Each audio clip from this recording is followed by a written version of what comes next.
cherry cages. We use these to go to the shows, and it takes quite a lot of them to get the rabbits we need to the shows when you've got the big rabbits like we do.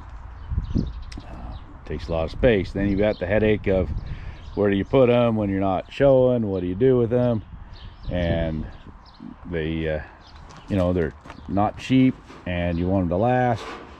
So I'm trying to get good at bringing them home, getting them cleaned and put away.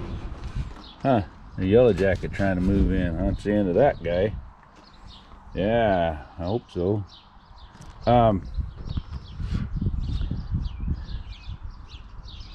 The things, the trays are galvanized. They're a well-built pan and they're galvanized. Galvanizing is not forever. It's a zinc. They heat the zinc up, put it on the metal. It actually bonds to the metal, makes a chemical reaction, changes, but it's soft. So as you wash them and as you get urine on them, the salts, they eat away at it, so it doesn't last forever. So most of these are in pretty decent shape, but eventually they start to rust. That makes them even harder to clean. So we'll go in the shop here, and I've got one in here. So this one's starting to rust a little bit, and once it starts to go, it gets really, you know, severe, and then eventually you're going to rust it out. Now you've got a cage that barely got any use. You know, the rabbits are only in it for a weekend at a time, and so the cage is in fine shape, but the tray is shot. So what I'm attempting to do is preserve these trays for a little longer.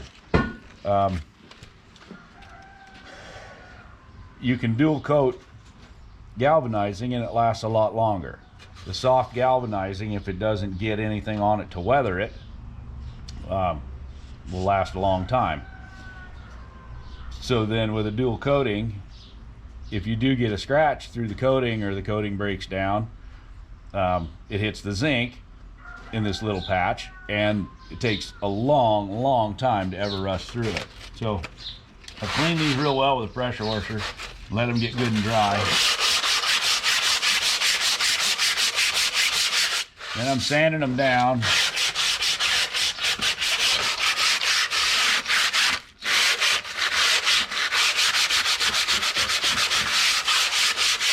Try to get the other salts off that still build up and don't come off with the pressure washer. You can do it with a wire wheel. I was doing that till the battery ran dead. Doesn't take much to just hit them with the sander. So I'll get this one sanded up and then we'll come back to it. All right, we've got her sanded down pretty well. Now it's full of dust. Knock out some of that.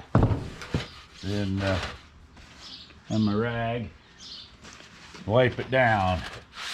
You get as much of the dust off as you can. You could blow it out with an air hose.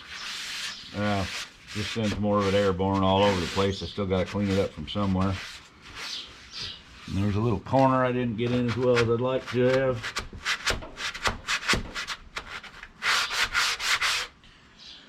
So if you're doing this to a brand new pan, which would be the best way to do it, brand new galvanizing does not take paint well.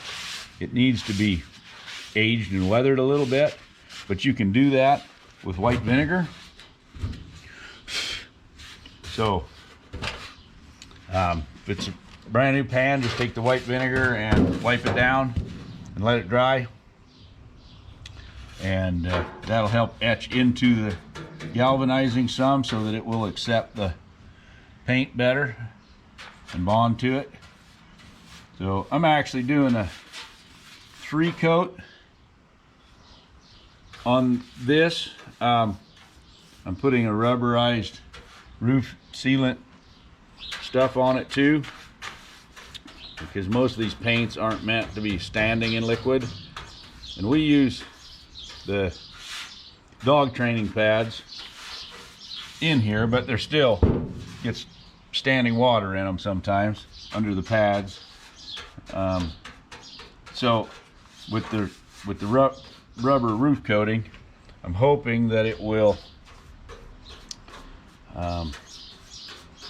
you know, keep the moisture from penetrating through to even get to this. So we're just gonna see how it works. But I really would rather just use these and not have to start replacing them.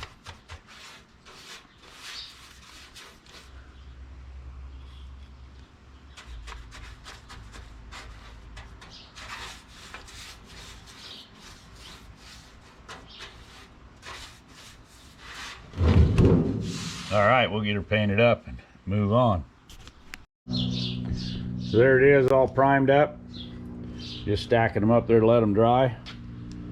The primer I'm using is just a clean metal primer. It can go over lightly rusted stuff, you know, when it's cleaned up. The top coating I'm putting on is this Elastocool 1000, and it should rubberize the whole thing and be able to seal that container up. And so I've got a coat of it on these drying here, but this is a water-based product. The primer is an oil-based product. The reason I'm using the primer first is here, this one's gotten dirty, but this I put the rubberized on and there were some rust spots and the rust was bleeding through.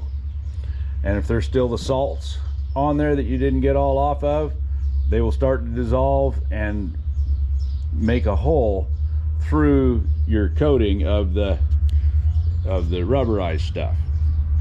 And the rust bleeds through. If there's iron in there, that gives it a chance to rust on down to your rust again.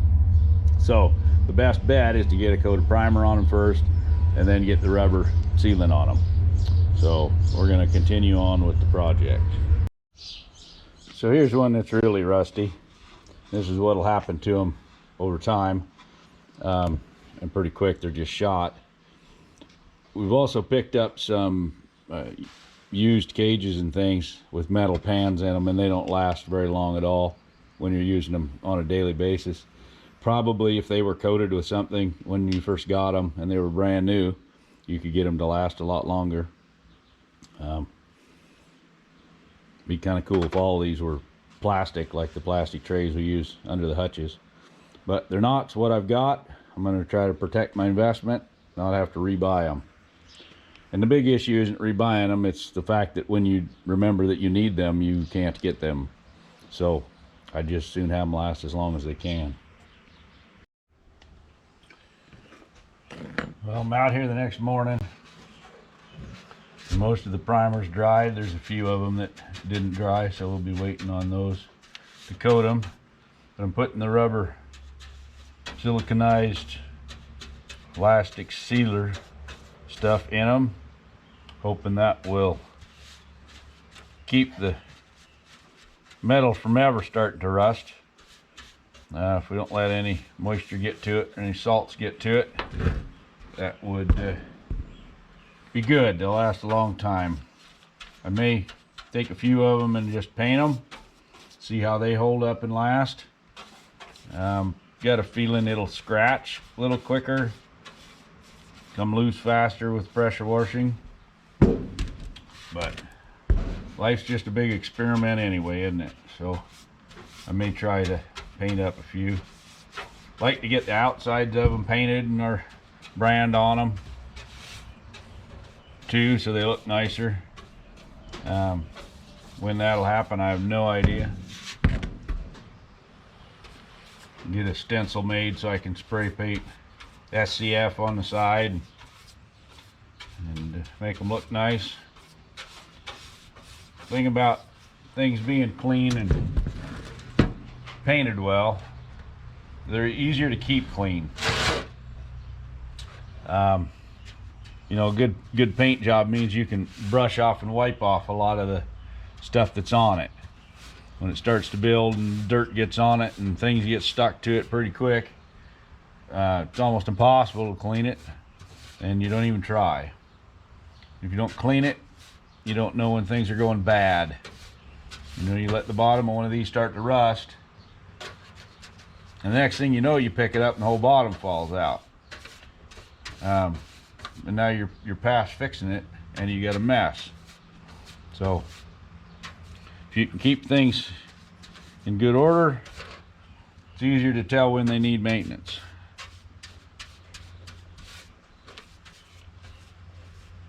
This is a theory I live by, but don't practice very often.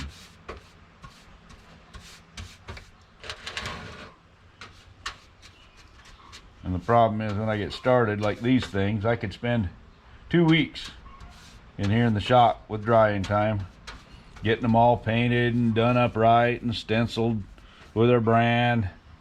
And this time of year, I just got a lot of other stuff to do. So we'll do what we can as we can.